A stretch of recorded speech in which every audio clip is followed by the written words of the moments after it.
Hi అండి, welcome back to my channel. మీరు చూస్తుంది హసీనా భాష బ్లాగ్స్ 96 అండి. ఇవాళైతే ఉగ్గాని ఎలా చేయాలో ప్రిపేర్ చేయాలో మీకు చెప్తాను. ఇదిగోండి, ఉగ్గానికి ఫస్ట్ బొరుగులు నానబెట్టుకోవాలి. ఇదిగోండి, ఒక 2 పళ్ళ బొరుగులు నానబెట్టి ఒక 5 నిమిషాలు తీసి పెట్టాను, బాగా పిండేసి వట్టిగా. ఇదిగోండి, దీనికి కావాల్సిన ఉల్లిపాయలు, పచ్చిమిర్చి, టమాటా, కరివేపాకు, కొత్తిమీర. ఇప్పుడైతే ఆయిల్ పెట్టేశాను. ఇందులో ఉల్లిపాయలు వేస్తున్నా. ఆయిల్ కాగింది. ఉల్లిపాయలు అయ్యాక కొద్దిగా తాలింపు గింజలు. ఉగ్గాని చాలా డైట్ చేసే వాళ్ళకి కూడా చాలా హెల్ప్ అవుతుంది ఉగ్గాని ఇది. ఎందుకంటే కొద్దిగా తినగానే కడుపు నిండినట్టుంది, ఇది అరగదు అసలు. ఇదిగోండి, పచ్చిమిర్చి వేస్తున్నా, టమాటా. ఇటు రాయలసీమ సైడ్ ఎక్కువ ఉగ్గాని చేసుకుంటారు. మీరు ఎప్పుడైనా ఉగ్గాని చేశారా? కామెంట్ చేయండి. ఇవన్నీ బాగా ఫ్రై అవ్వాలి. ఇందులోనే కరివేపాకు, కొత్తిమీర కూడా వేసేస్తున్నాం. అన్నీ రెడీగా ఉంటే ఒక 5 మినిట్స్లో అయిపోయింది ఉగ్గాని. చేయటం చాలా ఈజీ.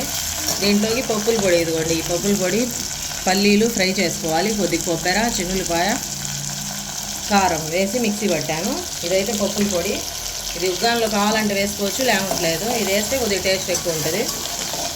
తాలింపు అయితే రెడీ అవుతుంది. ఇది బాగా ఫ్రై అయ్యాక ఇందులోనే కొద్దిగా సాల్ట్ వేసుకోవాలి. దానికి సరిపడా.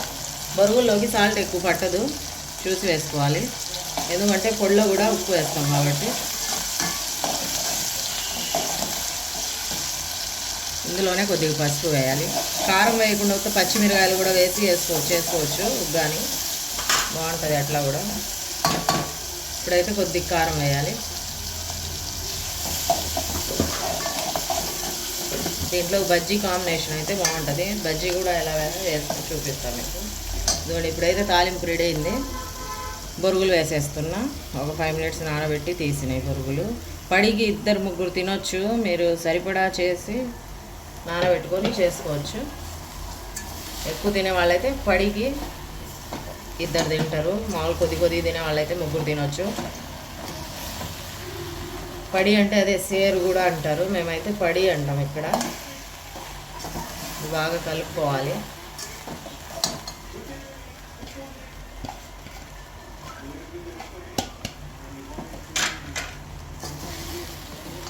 మంట తగ్గించేయాలి. ఇంకా మంట అవసరం లేదు ఎక్కువ. సన్న మంట మీద బాగా కలుపుకోవాలి.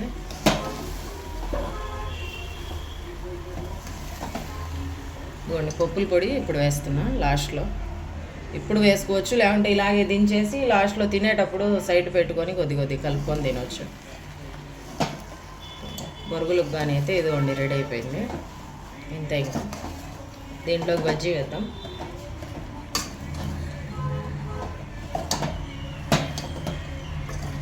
ఉగ్గాని అయితే రెడీ అయిపోయింది. దీంట్లో బజ్జీ వేస్తున్నా. ఇదిగోండి, శనగపిండి, కొద్దిగా ఉప్పు, కారము. కావాలంటే వాము కూడా వేసుకోవచ్చు, నేను వాము వేయట్లేదు. వాటర్ వేసి కలుపుకోవాలి. ఆయిల్ పెట్టేశాను. ఇదిగోండి, పచ్చిమిర్చి. ఎక్కువ కారం ఒక్కొక్క మిర్చి అయితే తినలేరని నేను మధ్యలో కట్ చేశాను మిర్చి. తినేవాళ్ళు ఒక మిర్చితో వేసుకోవచ్చు. దాంట్లో వాము కూడా కొద్దిగా పెట్టుకోవచ్చు పచ్చిమిర్చిలో. ఇదిగో ఇలా ఉండాలి శనగపిండి బజ్జీకి. బాగా దానికి కోటింగ్ అంటిద్ది.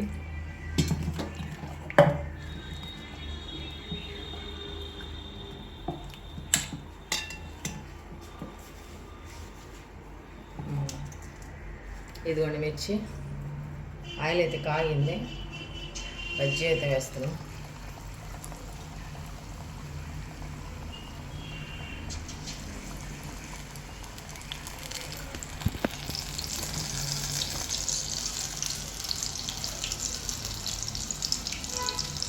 బజ్జీ ఉగ్గాని ఎలా ఉందో మీరు ఒకసారి ట్రై చేసి కామెంట్ చేయండి. ఓకే, బాయ్ అండి. లైక్ చేయండి, షేర్ చేయండి, సబ్స్క్రైబ్ చేసుకోండి. బాయ్.